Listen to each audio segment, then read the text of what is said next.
In the mid-19th century, America harbored a grand vision, a railroad stretching from coast to coast, uniting a vast nation. This wasn't just about steel and steam, it was an economic imperative, promising to unlock the riches of the West and solidify national unity after the Civil War. The stakes were incredibly high, both financially and politically, as the dream of a transcontinental link captivated the public imagination, driving immense ambition and unprecedented capital investment into a monumental infrastructure project. Building such an epic railway, spanning thousands of miles across unforgiving terrain, presenting engineering and logistical challenges of a scale previously unimaginable. Mountains, deserts, and vast plains stood as formidable obstacles, demanding immense labor, innovative solutions, and, crucially, an astronomical amount of money. Private companies alone could not bear the full cost, setting the stage for government intervention and the complex interplay of public and private interests that would define the project. Recognizing the national importance, the federal government stepped in with a lucrative offer: massive land grants along the proposed routes and generous financial subsidies for every mile of track laid. These incentives were designed to encourage rapid construction, transforming speculative ventures into immensely profitable enterprises. The lure of these public funds, intended to catalyze progress, would soon become the central point around which a dark web of deception and corruption would be spun. Two companies were chartered for this monumental task: the Central Pacific, pushing eastward from California, and the Union Pacific, building westward from Nebraska. Our story focuses on the Union Pacific, a powerful entity tasked with conquering the vast heartland. Its directors, already men of significant wealth and influence, saw not just a patriotic duty, but an unparalleled opportunity to amass fortunes far beyond what even the generous government subsidies initially promised. Through cunning financial maneuvers, here's where the scheme truly began. A group of Union Pacific's most powerful shareholders and directors concocted a brilliant yet deeply unethical plan. They realized they could profit not just from operating the railroad, but from its very construction. In 1864, they secretly formed a new entity, ostensibly a separate construction company, that would ultimately be known as Credit Mobilier of America, designed to extract maximum profit from the federal coffers. Credit Mobilier was, in essence, a shell company. Its only purpose was to take contracts from the Union Pacific to build the railroad. But here's the crucial detail: the same men who owned Union Pacific also owned Credit Mobilier. This created a blatant conflict of interest, allowing them to award construction contracts to themselves at grossly inflated prices, effectively paying themselves with taxpayer money for the work. It was a perfectly legal yet utterly corrupt arrangement. The costs submitted by Credit Mobilier for building the railroad were exorbitant, vastly exceeding actual expenses. Imagine paying $10 for a shovel that cost $1 to make. This massive markup meant that every mile of track laid, every bridge built, every tunnel dug was generating an illicit windfall for Credit Mobilier shareholders, all funded by the government through the Union Pacific subsidies. These inflated charges quickly siphoned off millions. The money flowed from the U.S. Treasury through the Union Pacific and directly into the pockets of the Credit Mobilier shareholders. Estimates suggest that Credit Mobilier overcharged Union Pacific by tens of millions of dollars, a staggering sum for the era.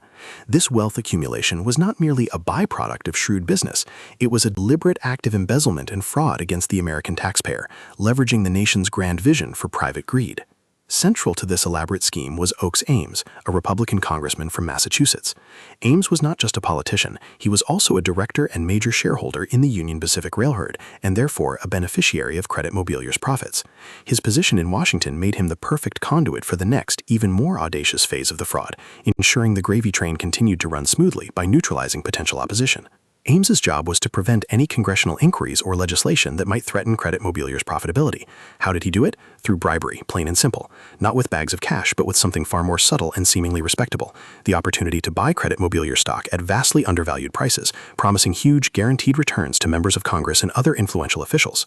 The targets were carefully selected: influential members of Congress, committee chairmen, and other key figures who could either actively support Union Pacific's interests or, critically, remain silent if questions about the railroad's financing arose.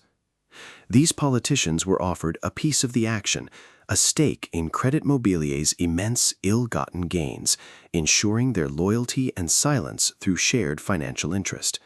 It was a sophisticated, insidious form of corruption. Among the most prominent figures implicated was Schuyler Colfax, who served as vice president under President Ulysses S. Grant. Colfax, a man once heralded for his integrity and known as Smiler Colfax, was offered Credit Mobilier stock directly by Ames. His acceptance of the stock, even if he later claimed to have returned it or not fully understood its implications, became a significant stain on his distinguished political career and on the Grant administration itself. The web of corruption extended deep into the halls of power. Over a dozen congressmen, including the Speaker of the House, James G. Blaine, and future President James A. Garfield, were accused of receiving Credit Mobilier stock at favorable rates. While some denied involvement or claimed ignorance, the sheer number of implicated officials showcased how pervasive the influence of money had become in Washington during the post-Civil War era, eroding public trust. These bribes bought silence.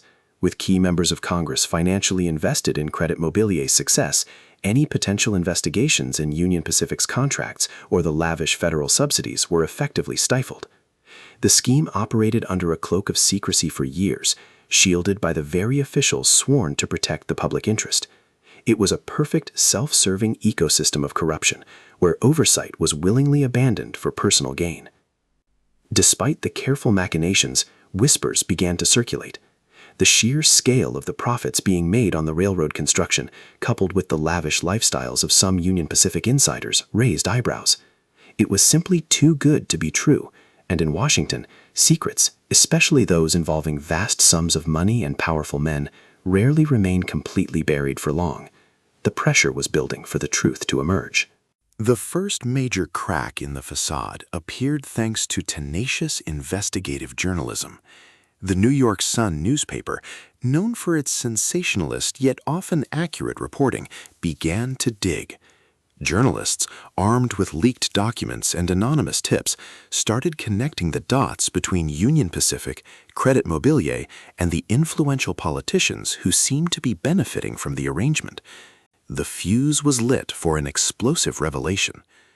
Even before the Sun's exposé, some had voiced concerns. Charles Francis Adams, Jr., a prominent railroad commissioner and grandson of President John Quincy Adams, had published articles criticizing the financial practices of the Union Pacific. His warnings, though initially dismissed as disgruntled commentary, retrospectively highlighted how clear the warning signs were had anyone in power truly wished to listen and act. The stage was set. Then, in September of 1872, just weeks before the presidential election, the New York Sun dropped its bombshell.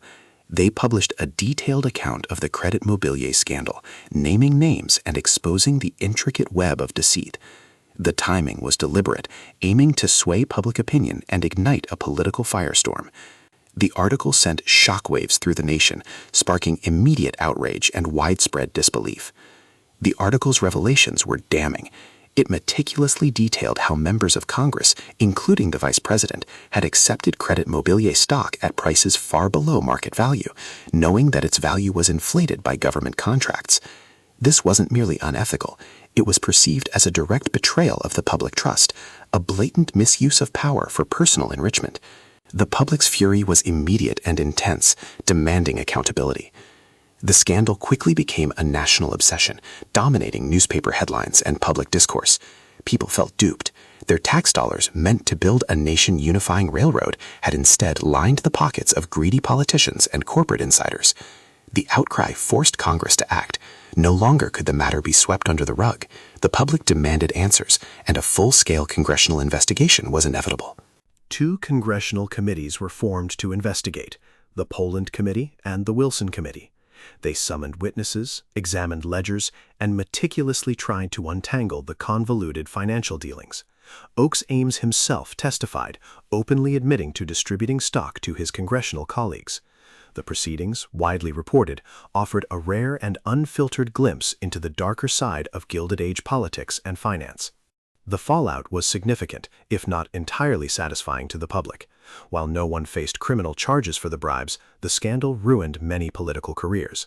Vice President Colfax's reputation was irrevocably damaged, and he narrowly escaped impeachment. Oakes Ames and another congressman, James Brooks, were formally censured by the House of Representatives, a severe condemnation of their actions, effectively ending their time in power. The legal system proved largely toothless in prosecuting the powerful. The lines between legitimate political donations, lobbying, and outright bribery were murky, and proving intent for criminal charges was exceedingly difficult. This highlighted a systemic flaw, where powerful individuals could exploit loopholes and influence without facing severe legal repercussions, fueling public cynicism about justice for the wealthy elite. Despite the lack of criminal convictions for the highest-profile figures, the credit Mobilier scandal had a profound and lasting impact. It fueled a growing demand for political and corporate reform, contributing to the progressive-era movements that sought to curb unchecked corporate power and government corruption. It exposed the deep ethical rot that could fester when immense wealth intersected with political influence, shattering public trust. The credit Mobilier scandal remains a stark reminder that even the most ambitious and transformative national projects can be undermined by greed and corruption. It's a powerful lesson in the necessity of vigilant oversight, transparent governance, and a free press to hold power accountable. The physical railroad endured, but the trust in its builders, and indeed in Washington itself, was severely shaken, forcing a reevaluation of America's economic and political ethics.